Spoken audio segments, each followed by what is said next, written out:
Hi, everyone, and welcome back to another episode of the Fluent English podcast where we learn and practice English together.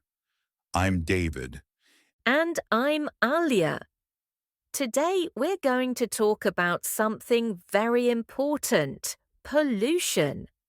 Yes, pollution is everywhere in the news and schools and even in our daily lives, but sometimes it's not so clear what it really means. So let's start simple. Pollution happens when people put harmful things into the environment. It could be chemicals, gases, or waste. Right?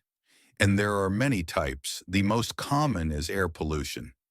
Think about car exhaust, smoke from factories, or even burning coal. That's what makes the air dirty. Another type is water pollution. This happens when plastic, oil, or chemicals go into rivers, lakes, or the ocean. We've all seen pictures of turtles or fish stuck in plastic bottles. Yes, it's really sad. And then there is soil pollution, which is when the ground becomes dirty because of garbage, pesticides, or heavy metals. So basically, pollution can affect everything around us: the air we breathe, the water we drink, and the food we eat. Let's talk about why it's so dangerous.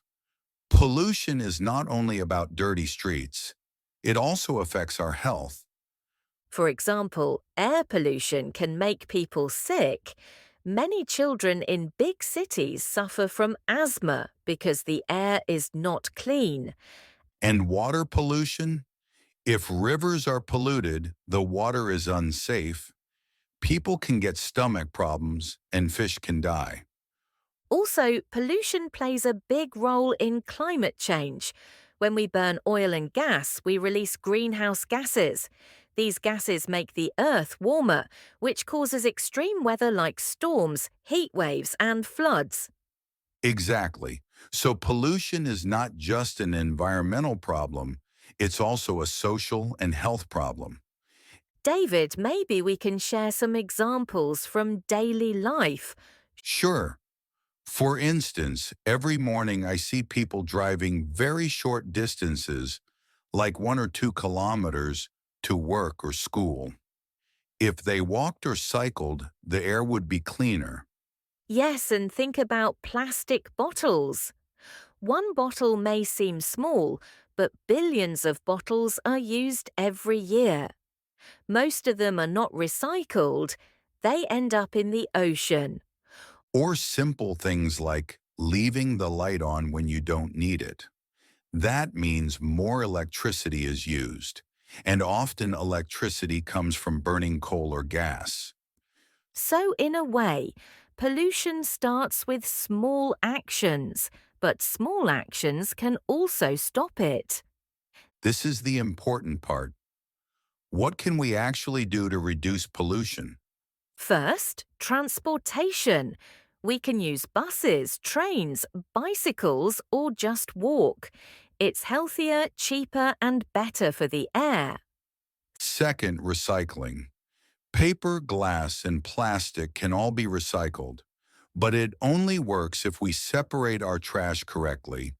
Third, reduce plastic.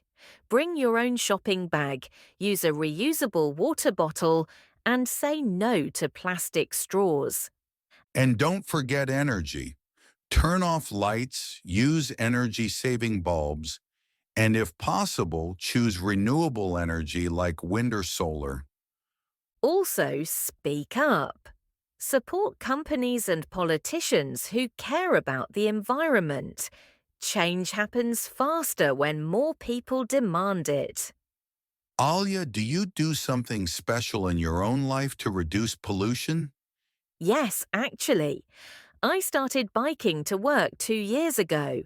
At first, it was hard, but now I feel healthier and I save money on gas. And of course, less pollution. That's great. For me, I stopped buying water in plastic bottles. I always carry a metal bottle with me. It's small, but I feel good knowing I'm not adding more plastic waste. See, these are small examples, but imagine millions of people doing the same. That would make a big difference. So to sum up, pollution is a huge challenge, but we are not powerless. Yes, we can all do something, recycle, save energy, travel smarter, and use less plastic. If each of us takes small steps, together we can protect our health, our cities, and our planet. Thank you for listening to our podcast. Don't forget to share your own ideas about reducing pollution with friends and family. Bye bye and see you in the next episode of Fluent English Podcast.